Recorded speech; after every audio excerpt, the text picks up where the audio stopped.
तो आज मैं आपको बताने वाला हूं the differences between a para commando और आईएएस। मैं आपको आज बताने वाला हूं कि पैरा कमांडो और हमारे आईएएस में कौन सबसे ज्यादा पावरफुल होगा। प्रॉपर डिफरेंसेस के साथ ये वीडियो में लेकर आया हूं और इस वीडियो के बाद आपके जितने भी डाउट्स होंगे कि who is more powerful, IAS powerful होता है कि पैरा कमांडो पावरफुल होती है या फिर आर्मी पावरफुल होती है। Para commando in the sense मैंने ये लिया है कि उसमें सबसे हाईएस्ट फोर्स जो होती है इंडियन आर्मी की वो होती है पैरा कमांडो। तो मैं आज बात करने वाला हूं, मैं यहाँ पे आर्मी डाल देता हूं, ठीक है। आर्मी और आईएएस के बीच में डिफरेंस देखेंगे इस वीडियो के लास्ट में। मैं जो पॉइंट बताने वाला हूं, वो नोटिस जो बताने वाला हूं, मोस्ट इंपॉर्टेंट नोटिस है इस वीडियो के लास्ट में जो आपको पता चलेगा आप चौकन्ने हो जाएंगे और आपके लिए बहुत बड़ी खुशखबरी होगी।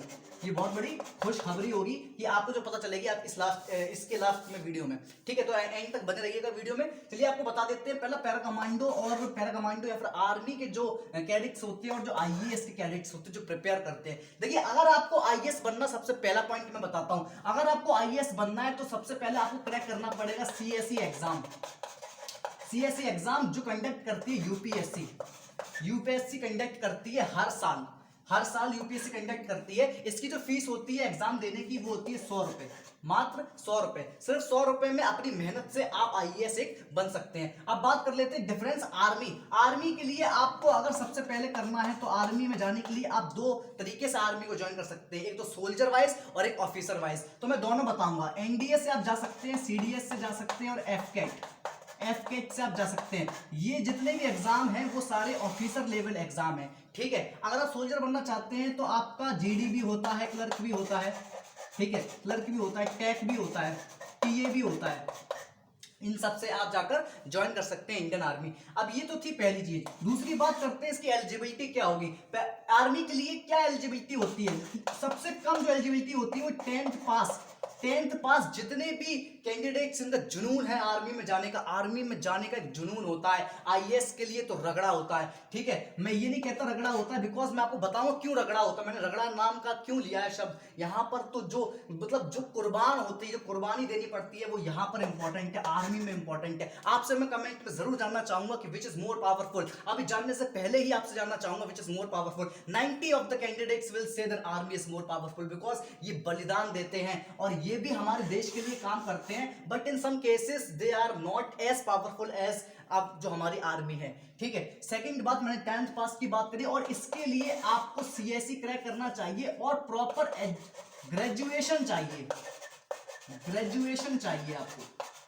आपको ग्रेजुएशन यहां पर कंपलसरी है, मतलब आपको स्नातक की डिग्री आपको यहां पर कंपलसरी है। तीसरी बात करते हैं यहां पर जो होता है, यहां पर पीएफटी को सबसे ज्यादा वैल्यू दी जाती है।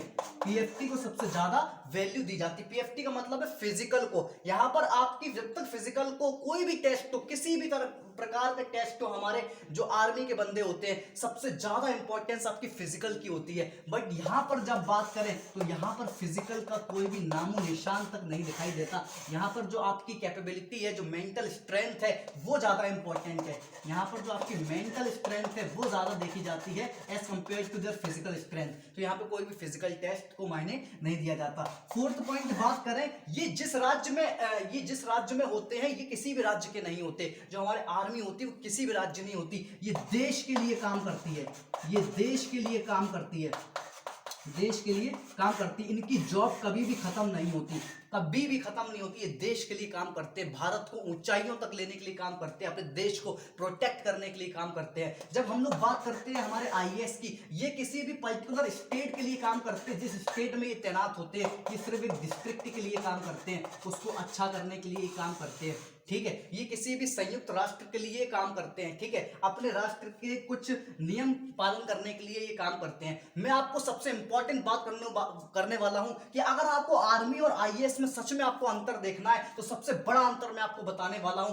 कोई भी आईएएस या फिर कोई भी अधिकारी कभी भी एक आर्मी अफसर या फिर आर्मी सोल्जर को कभी भी ऑर्डर नहीं दे सकता। यहां पर ये जो होती है ऑर्डर जो देने वाली बात है कि ऑर्डर कौन दे सकता है, ये जो ऑर्डर है वो आईएएस अपने पर्सनल्स को दे सकते हैं। कभी भी कोई भी आईएएस और कोई भी अधिकारी जो आपके सिविल सर्विसेज में है वो कभी भी एक आर्मी ऑफिसर को कोई भी ऑर्डर नहीं दे सकता, उसकी बटालियन को कभी भी ऑर्डर नहीं दे सकता। तो अब आप समझ गए होंगे कि कौन मोर पावरफुल है। Army is more powerful. ये जो मैं आपको बता रहा हूं ये बहुत इंपॉर्टेंट है। आर्मी बहुत ही पावरफुल होती है। ऐसे मैंने बहुत से आईएएस देखे हैं जो करप्शन भी होते हैं, करप्टेड भी होते हैं, धांधला करते हैं, ठीक है, कुछ पैसों के लिए अपना कुछ करते हैं, लेकिन आपने कभी भी एक आर्मी ऑफिसर के लिए कुछ नहीं देखा होगा। इनकी जो सैलरी भी होती है वो भी least paid by the government. They are least paid by the government and they are giving their जान, अपनी जान को भी पूरी दे देते हैं, and the least paid by the government. And IAS की आप सैलरी तो आप जानते ही हैं, कम से कम आपकी 1 लाख 2 लाख के आसपास आपकी होती है। जब आपकी पोस्ट बढ़ती जाती है सैलरी भी बढ़ती जाती है। देखिए इनके पास तो सुकून होता है। देखिए सबसे बड़ी चीज आपको बताऊं डिफरेंस, इनके पास होता है सुकून। इनको मिलती है गाड़ियां मिलती है, वो सायरन मिलता है, वो आराम से बैठ के जा रहे हैं, बढ़िया सब कुछ मिल रहा है। बट एक आर्मी पर्सनल के लिए अगर वो कोई भी ऑफिसर भी हो या फिर वो सोल्जर ही क्यों ना हो, इनको आराम कहीं नहीं मिलता। और जहां पे आराम नहीं मिलता वहीं तो जिंदगी है। मैं यहाँ पर बैठ के खाले क्या करूंगा। हाँ आपको रही बात, ऐसा नहीं कह रहा कि आईएएस कुछ कम है, आईएएस भी बहुत बड़ी चीज है अपने में, ठीक है, उसके लिए भी बहुत मेहनत करनी पड़ती है। बट सिंस हम लोग डिफरेंस पता कर रहे हैं तो आर्मी जो है ना वो कभी भी ऐसे चुपचाप नहीं बैठती, कुछ ना कुछ काम करती है, ठीक है। ये बिल्कुल सुकून लेस जो जॉब है, ये जॉब भी नहीं कह सकते, ये आपकी मतलब रूह है, रूह, ठीक है, इसे जॉब नहीं कह सकते, ठीक है। तो ये तो थे पॉइंट सुकून का भी मैंने आपको बता दिया। यहाँ पर तो आपको गाड़ी भी मिलेगी, सब कुछ मिलेगा, सब कुछ मिलेगा, जाने के लिए भी आपको गाड़ी में आ रहे हो, आने के लिए भी गाड़ी में आ रहे हो। बट जो आर्मी पर्सनल होता है उसकी जिंदगी है ना बॉर्डर पर होती है। आप आर्मी पर्सन की जिंदगी देश के लिए होती है और वो हर पल अपना देश के लिए कुर्बान करता है। ये मैं आपको बताना चाहता हूँ। आप कुछ इंपॉर्टेंट और चीजें बता देता हूँ, चलिए आपको देख लेते हैं। हाँ तो दोस्तों अब मैं आपको बताने वाला हूँ अगला पॉइंट जो कि बात बहुत ही इंपॉर्टेंट होने वाला। देखिए जो आईएएस होते हैं तो इनके अंडर जो होते हैं इनके अंडर जितने भी होते हैं लाइक पुलिस एसआई जो भी होते हैं कि पुलिस इनके अंडर होते हैं, अंडर इनके होते हैं। जो आईएएस सबसे बड़ा अधिकारी होता है एक अपने पूरे डिस्ट्रिक्ट में, तो ये किनको ऑर्डर दे सकते हैं, पुलिस को। और अगर कोई भी ऐसी चीज होती है जो बहुत बड़ी चीज हो गई या फिर कोई धांधला कुछ हो गया या फिर कुछ भी प्रॉब्लम हो गई जहां पर लड़ाई करनी होगी, तो अगर कोई भी चीज जो पुलिस है, पुलिस जो इन्होंने ऑर्डर दिए पुलिस को, और पुलिस अगर वो काम को करने में नहीं कर सकती, जो पुलिस के जो भी कोई लड़ाई है जो पुलिस के बाहर चली जाती है, आपे के बाहर चली जाती है, देन वो लड़ाई आपको आर्मी को ठीक करनी पड़ती है, ठीक है। तो अब आप इस पॉइंट से भी क्लियर हो गए होंगे कि जो पुलिस के बाहर है वो आर्मी करती है। तो मोस्ट पावरफुल कौन हुई, वो मोस्ट पावरफुल हमारी आर्मी ही हुई। तो जो भी पुलिस नहीं कर सकती वो सारे काम हमारी आर्मी के सौंप दिए जाते हैं। और आर्मी के जो कमांड होते हैं वो बहुत ही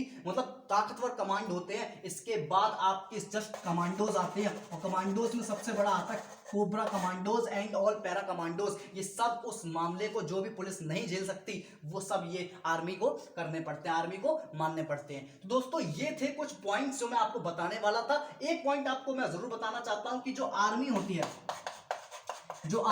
है वो आर्मी के पर्सनल है ना अपनी पूरी जिंदगी सिर्फ देश के लिए करते हैं, बस ये इंपॉर्टेंट था। और ये जो पुलिस के जो अधिकारी होते हैं इन पर जब भी काम नहीं हो पाता कोई, तो वो जो केस है वो यहाँ पर सौंप दिया जाता है। देखिए जो आर्मी का कभी भी इनके पर्सनल्स कभी भी इनके मामले में दखलंदाजी नहीं देते, और कभी भी आर्मी के पर्सनल कभी भी इनके मामले में दखलंदाजी नहीं देते, बिकॉज कभी भी कोई भी आईएएस या फिर कोई भी आर्मी को बटालियन को या फिर आर्मी के पर्सनल को कभी भी ऑर्डर नहीं दे सकता। अगर वो ऐसा करता है देन उस पे सबसे ज्यादा मतलब केस लगाए जा सकते हैं, ठीक है, बिकॉज कभी भी ये हक ही नहीं है, ये ऑर्डर ही नहीं है कि ऐसा हो ही नहीं सकता। कॉन्स्टिट्यूशन में ऐसा है ही नहीं कि कोई भी आईएएस पर्सनल कभी भी आर्मी को एक कोई मौका दे। और बात आपको बताने वाला हूं जो कि 6th पॉइंट हम आपको बताना चाहते हैं कि आईएएस के पास ताकत नहीं होती, जो पावर होती है मैं आपको बताने वाला हूं। आईएएस की जो पावर होती है वो कभी भी किसी पर भी गोली नहीं चला सकता, चाहे वो कितना भी बड़ा अपराधी हो। गोली चलाने का इन्हें हक बिल्कुल नहीं दिया जाता कानून के हिसाब से। अब बात करते हैं लॉ के हिसाब से। आर्मी के सबसे छोटे से छोटे जो रैंक होती है, सबसे छोटी रैंक होती है सूबेदार, सिपाही, सिपाही जिसे कहते हैं, उसको गोली चलाने की अगर उसके जान पर कुछ बात आती है या फिर कुछ भी होता है या फिर कोई भी जिस पर उसे भरोसा नहीं है कि ये हमारे देश के लिए खतरा है, उस पर ये गोली चलाने के बिल्कुल हकदार होते हैं। इनके पास पावर होती है वो बंदूक चलाने की, जो इन्हें हमेशा इनके जो ट्रेनिंग के बाद मिलती है दोस्तों। तो अगर अब आप समझ गए होंगे, आप थोड़ी सी एक और चीज बता देता हूं आपको, थोड़ा सैलरी के बारे में बता देता हूं, किसकी ज्यादा और किसकी कम होती है।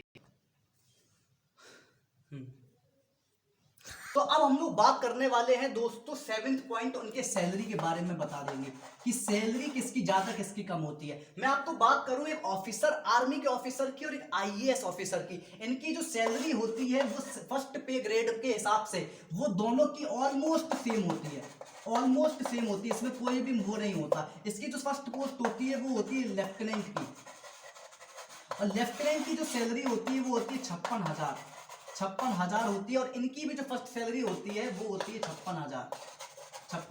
जैसे ही ये बढ़ते जाते हैं, इनकी जो मेजर की, जैसे ही आपकी पोस्ट बढ़ती है मेजर की, तो मेजर की एक सैलरी होती है वो होती है 1,20,000, ठीक है। और इनके जो ऊपर बढ़ते जाते हैं, जैसे जब इनकी जो वो होती है डीएम के बाद फिर ये डीजीपी वगैरह बनते हैं, तो इनकी जो पोस्ट, इनकी जो सैलरी होती है वो भी बढ़ती जाती है, वो भी इनसे कम ही होती है, 1,15,000। जैसे ही ये ब्रिगेडियर बनते हैं, ठीक है, ब्रिगेडियर बनते हैं, ब्रिगेडियर फिर कर्नल बनते, कर्नल, ठीक है, तो उसके हिसाब से इनकी भी वही सैलरी बढ़ती जाती है 2 लाख के। इनकी जो हाईएस्ट पोस्ट होती है वो होती है सेक्रेटरीएट,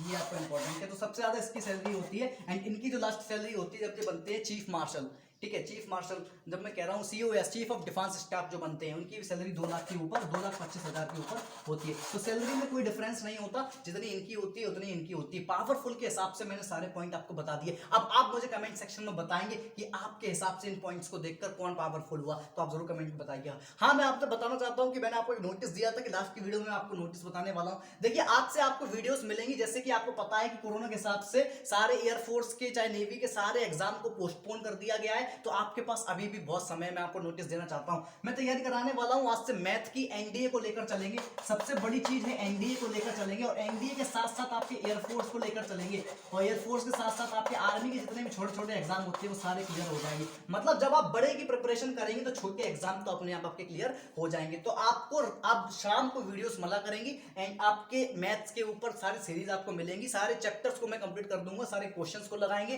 प्रैक्टिस सेट भी लगाएंगे। तो आपको आज से मिलने लगेगी शाम को हर शाम को आपको वीडियो मिलने, आपको मैथ की स्टार्ट हो जाएंगी। तो यही थी प्रॉपर नोटिस आपको। अगर आपने सब्सक्राइब नहीं किया, सब्सक्राइब कर लीजिए, बेल आइकन को दबा लीजिए, जिससे मैं वीडियो डालूं तो आप तो जरूर पहुंचे। तो आई थिंक आपको दोस्तों ये सबको समझ में आया होगा। नमस्कार दोस्तों, आपका दिन शुभ हो।